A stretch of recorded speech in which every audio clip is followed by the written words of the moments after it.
Teaser দেখলাম, trailer দেখলাম, বসে বসে টিজার দেখলাম, এত বিখ্যাত বিখ্যাত ডিরেক্টরের কাজ দেখলাম,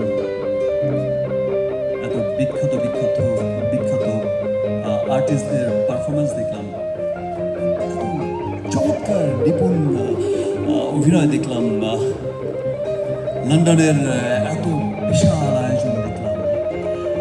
এত কিছু দেখার পর আমার কাছে মনে হয়েছিল যে আমার সিনেমাটার টিজার এখানে দেখানোটা আসলে আমার কাছে কেমন লাগছিল, বিকজ আমার দরদে লন্ডন নেই, খুব একটা বিশালত্ব কিছু নেই, খুব কালারফুল কিছু নেই,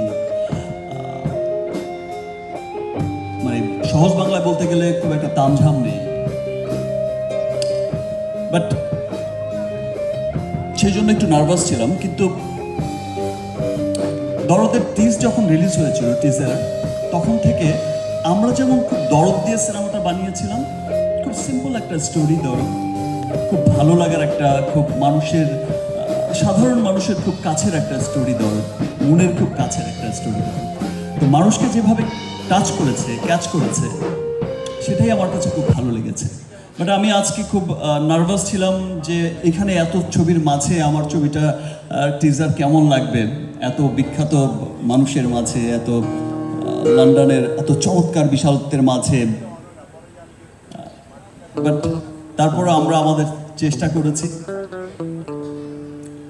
চেষ্টা করে যাচ্ছি। আর এপার বাংলা আর ওপার বাংলা আমার কাছে আগে থেকেই কখনো মনে হয় না যে এখানে এসেছি, বা এখানকার যারা আছে তারাও ওখানে গেলে তারাও মনে করে না। এখন ব্যাপারটা সেখানে নেই আমাদের। আমরা অনেক বছর ধরেই কাজ করছি। এসকে মুভিজের সাথে আমার প্রথম কাজ ছিল শিকারি, শ্রাবন্তী ছিল এখানে বসে। তারপরে আরো অনেক কাজ করেছি, নবাব করেছি, ভাইজানেরা করেছি, রিসেন্টলি আরো অনেকগুলো কাজ করেছি কলকাতায়। আমি সবসময় চেয়েছি যে দুই বাংলা, আমরা যেহেতু আমরা বাংলা ভাষাভাষী, আমার সামনেই ঋতু বসে আছে, ঋতু